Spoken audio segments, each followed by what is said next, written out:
करीब 12 साल पहले की बात है। लंदन में एक बड़े से बैंक में एक महिला काम करती थी। वाइस प्रेसिडेंट थी वहां की। बैंक का नाम था JP मॉर्गन चेज। वैसे है तो ये अमेरिकन बैंक, लेकिन लंदन में भी इसका ऑफिस है। एक दिन हुआ ये कि उस महिला ने इस बैंक की अच्छी खासी नौकरी को छोड़ दिया और आ गई भारत। और फिर मारी पॉलिटिक्स में एंट्री। कांग्रेस में शामिल हो गई, लेकिन 2 साल बाद ही पार्टी छोड़ दी और बन गई ममता बनर्जी की तृणमूल कांग्रेस यानी TMC का हिस्सा। चुनाव वगैरह लड़ा और 2019 में पहुंच गई लोकसभा। तृणमूल कांग्रेस सांसद बनकर 25 जून 2019 के दिन संसद में पहली बार ऐसा भाषण दिया कि कई अखबारों की हेडलाइंस बन गई। जमकर चर्चा हुई उनके भाषण की। अब यही सांसद एक बार फिर खबरों में है, इस बार भी संसद में दिए अपने भाषण की वजह से। अब तक आप अगर नहीं समझे कि हम किसकी बात कर रहे हैं तो सुनिए, हम बात कर रहे हैं पश्चिम बंगाल के कृष्णानगर से TMC सांसद महुआ मोइत्रा की। इन्होंने हाल ही में पूर्व चीफ जस्टिस ऑफ इंडिया को लेकर कुछ ऐसा कहा है जिसकी वजह से इन पर कई सारी उंगलियां उठ गई हैं। क्या है पूरा मामला, बीजेपी क्यों नाराज है, हर चीज पर डिटेल में बात करेंगे आज की बड़ी खबर में। लेकिन पहले जानते हैं दिन की सुर्खियां। नमस्ते, मेरा नाम है प्रतीक्षा और आप देख रहे हैं ऑर्डिनरी। पहली सुर्खी, तेलंगाना की मनसा वाराणसी को मिस इंडिया 2020 दिया गया है। मनसा 23 साल की हैं और पेशे से फाइनेंशियल इंफॉर्मेशन एक्सचेंज एनालिस्ट है। बचपन से ही भरतनाट्यम और संगीत में उनका इंटरेस्ट रहा। हालांकि स्कूल खत्म होने के बाद उन्होंने पढ़ाई इंजीनियरिंग की। मनसा साइन लैंग्वेज में भी ट्रेंड हैं और बधिर यानी सुन ना पाने वाले लोगों के लिए काम करती हैं। मनसा के अलावा उत्तर प्रदेश की मान्या सिंह इस कॉन्टेस्ट में फर्स्ट रनर अप रही। वहीं हरियाणा की मनिका शिवखंड को मिस इंडिया ग्रैंड इंटरनेशनल का खिताब मिला। अगली सुर्खी, हरियाणवी सिंगर और डांसर सपना चौधरी के खिलाफ दिल्ली पुलिस की आर्थिक अपराध शाखा यानी EOW ने 4 करोड़ की धोखाधड़ी का मामला दर्ज किया है। दिल्ली पुलिस की आर्थिक अपराध शाखा के अधिकारियों के मुताबिक सपना चौधरी ने स्टेज शो के लिए पंकज चावला और कुछ अन्य लोगों की पब्लिक रिलेशन यानी PR कंपनियों के साथ एग्रीमेंट साइन किए थे। स्टेज पर डांस और सिंगिंग के प्रोग्राम होने थे। इसके एवज में सपना चौधरी ने भारी एडवांस भी ले लिया। आरोप है कि इसके बाद सपना चौधरी ने स्टेज शो नहीं किए। अमर उजाला की खबर के मुताबिक शिकायतकर्ता कंपनी ने सपना, उनकी मां, उनके भाई भाभी और बहन पर भी धोखाधड़ी का आरोप लगाया है। इस मामले को लेकर EOW में 10 जनवरी को FIR दर्ज की गई थी। सपना चौधरी और अन्य के खिलाफ IPC की धारा 420 यानी धोखाधड़ी, 120B यानी आपराधिक साजिश और 406 यानी भरोसा तोड़ना के तहत आरोप लगाए गए थे। अगली सुर्खी है सऊदी अरब की एक महिला की, नाम है लुजैन अल हथलौल। एक्टिविस्ट है, करीब 3 साल तक जेल में रहने के बाद अब ये रिहा हुई हैं। 31 बरस की हैं। महिलाओं के हक के लिए आवाज उठाती रही हैं। महिलाओं को पुरुषों से कमतर मानने वाली हर संस्था से उन्होंने बगावत की थी। वो बस इतना चाहती थी कि औरतों को बराबरी का दर्जा मिले, उन्हें भी गाड़ी चलाने, किसी पुरुष के साथ लिए बिना बाहर जाने, घरेलू हिंसा के खिलाफ न्याय पाने जैसे अधिकार मिले। इस मुखरता का असर ये हुआ कि वो अपनी ही सरकार द्वारा अगवा कर ली गई। बिना दोष 3 साल उन्हें जेल में रखा गया। अब जाकर वो रिहा हुई है। यहाँ पर खत्म होती हैं आज की सुर्खियां। लौटते हैं बड़ी खबर यानी महुआ मोइत्रा के मुद्दे पर। अभी क्या चल रहा है? संसद का बजट सेशन 8 फरवरी 2021 के दिन राष्ट्रपति के अभिभाषण पर धन्यवाद प्रस्ताव पर चर्चा हुई। इस दौरान महुआ ने लोकसभा में अपनी बात रखी। 20 मिनट लंबा भाषण दिया। केंद्र सरकार के ऊपर एक के बाद एक कई सारे जोरदार हमले किए। भारत की गिरती इकोनॉमी, लॉकडाउन के दौरान जान गंवाने वाले प्रवासी मजदूरों, किसान आंदोलन से लेकर CAA के खिलाफ हुए विरोध प्रदर्शन पर सरकार से कई सारे तेज तर्रार सवाल किए। इन्हीं सब के बीच उन्होंने एक पूर्व जस्टिस ऑफ इंडिया यानी ex-CJI पर लगे सेक्सुअल हरासमेंट के आरोप का मुद्दा भी उठाया। जैसे ही महुआ ने ये बात कही, लोकसभा में जमकर हंगामा हो गया। बीजेपी के सांसद निशिकांत दुबे खड़े हुए और संसद के नियम बताने लगे। कहा कि महुआ ने संसद के नियम 352, 5 और 356 का उल्लंघन किया है। ये दोनों नियम क्या है, ये हम आपको आगे बताएंगे। निशिकांत ने यह भी कहा कि नियम के खिलाफ जाकर महुआ पूर्व CJI के मुद्दे को संसद में लेकर आ गई, जबकि ऐसा नहीं किया जा सकता। बीजेपी के एक और सांसद अर्जुन राम मेघवाल भी तमतमा गए। कहा कि महुआ ने जो कहा वो शर्म की बात है। TMC सांसद सौगत रॉय ने महुआ का पक्ष लिया तो मेघवाल ने उनके लिए भी कहा कि उन जैसा विद्वान आदमी महुआ मोइत्रा का पक्ष कैसे ले सकता है।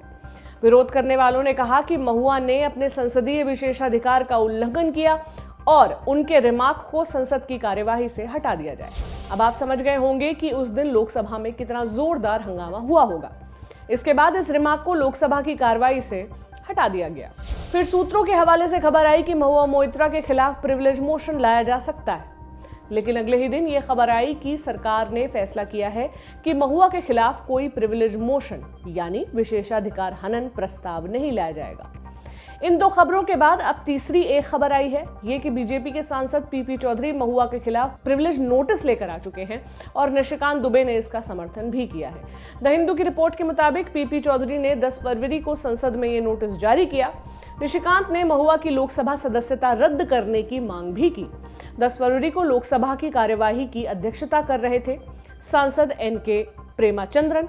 उन्होंने कहा कि नोटिस अभी लोकसभा स्पीकर ओम बिरला के विचार के तहत है। कार्यवाही के दौरान महुआ मोइत्रा भी अपनी बात रखना चाहती थी, लेकिन एनके प्रेमाचंद्रन ने उन्हें परमिशन नहीं दी। कहा कि अभी केवल नोटिस दिया गया है, विशेषाधिकार हनन प्रस्ताव नहीं लाया गया है। आगे बढ़ने से पहले हम जान लेते हैं कि विशेषाधिकार हनन नोटिस क्या होता है। देखिए, विधायक और सांसदों को कुछ ऐसे अधिकार मिले हैं जो आम जनता के पास नहीं। ये अधिकार उन्हें इसलिए दिए गए हैं ताकि वो बिना किसी रोक टोक के काम कर सके। संविधान का आर्टिकल 105 लोकसभा और राज्यसभा सदस्यों को विशेषाधिकार देता है और आर्टिकल 194 देता है विधानसभा और विधान परिषद के सदस्यों को। इन अधिकारों में शामिल है बोलने की आजादी। कोई भी सदस्य सदन में कुछ भी बोले उस पर मुकदमा नहीं चल सकता। एक आजादी गिरफ्तारी को लेकर भी है। किसी भी सदन के सदस्य को सिविल मामले में सदन की कार्यवाही चलने से 40 दिन पहले और 40 दिन बाद तक गिरफ्तार नहीं किया जा सकता। एक और अहम अधिकार गवाह बनने को लेकर भी है। सदन की कार्यवाही चलने के दौरान किसी भी सदस्य को कोर्ट में बिना सदन के सभापति की परमिशन के समन नहीं किया जा सकता। अधिकारों की बात तो हो गई, अब जानिए इन अधिकारों का हनन का क्या मसला है। नाम से ही जाहिर होता है कि ये मसला इन अधिकारों के गलत इस्तेमाल से जुड़ा होता है। तो होता यह है कि अगर कोई सदस्य सदन के अंदर झूठ बोलता है या कोई गलत दस्तावेज पेश करता है तो ये विशेषाधिकार हनन के तहत आता है। ऐसे में आरोप लगाने वाले पर विशेषाधिकार हनन की कार्रवाई हो सकती है। ये शायद आपको क्लियर हो गया हो। अब आगे बढ़ते हैं, जानते हैं कि बीजेपी के नेता और क्या क्या कह रहे हैं। समाचार एजेंसी पीटीआई की रिपोर्ट के मुताबिक पीपी चौधरी ने विशेषाधिकार हनन नोटिस लाने के साथ ये भी कहा है कि संविधान का आर्टिकल 121 ये परमिशन नहीं देता कि आप सिटिंग या पूर्व जज के ऊपर आरोप लगाएं। इधर सोशल मीडिया पर भी महुआ लगातार लिख रही है। आर्टिकल 121 और प्रिविलेज मोशन को लेकर कहा, आप मुझे प्रिविलेज मोशन लाने की धमकी देकर शांत नहीं करवा सकते। सेक्सुअल हरासमेंट कर्तव्यों का निर्वहन नहीं है। ये आर्टिकल 121 क्या है, इसे ठीक से समझने के लिए हमने बात की एक्सपर्ट से। उन्होंने क्या कहा, सुनिए।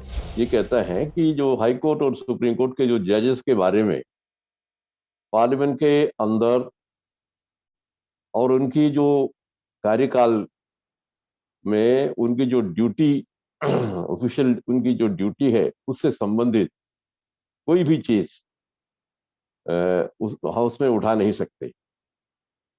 Mean relating to their function as जजेस कोई भी चीज उठा नहीं सकते, क्योंकि जजेस के बारे में ये प्रोविजन है कि उनको इम्पीच किया जा सकता है, पार्लियामेंट उनको इम्पीच कर सकता है।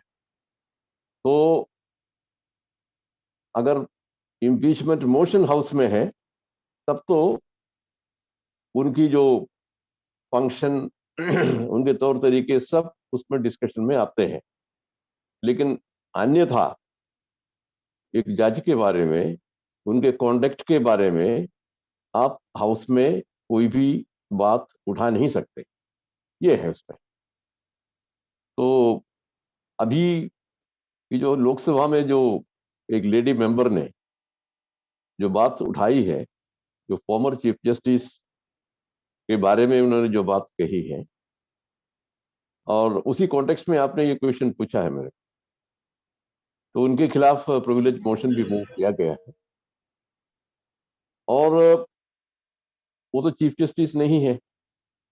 आर्टिकल 121 का जो प्रोटेक्शन है वो जो सिटिंग जजेस है हाई कोर्ट में और सुप्रीम कोर्ट में, जो सिटिंग जजेस उन्हीं के बारे में है। उनके बारे में कोई बात उठानी हो तो आप उठा नहीं सकते हाउस में, ये है। और जो सेवानिवृत्त हो गई तो उनके बारे में मेरे ख्याल से तो नहीं है इसमें। तो अभी इन्होंने जो बात की है वो एक former chief justice of India के बारे में। और दूसरी बात ये है कि जो इन्होंने जो बात उठाई है वो उनके ऑफिशियल फंक्शन से रिलेटेड नहीं है, क्योंकि उनके ऑफिशियल फंक्शन जो है वो जुडिशियल डिसीजन हो या जुडिशियल कॉन्डक्ट हो, वो सारी चीजें उसके अंडर आती है। लेकिन जिस बात की जिक्र हुई है, इन्होंने की है जो लेडी मेंबर ने, वो उनके ऑफिशियल ड्यूटी से रिलेटेड नहीं है,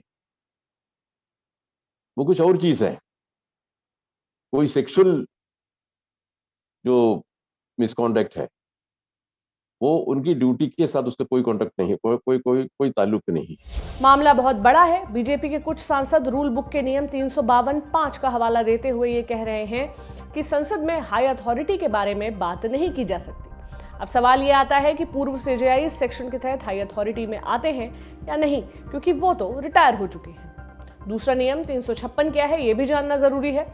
इन दोनों सवालों के क्या जवाब हैं, ये भी आप जानिए।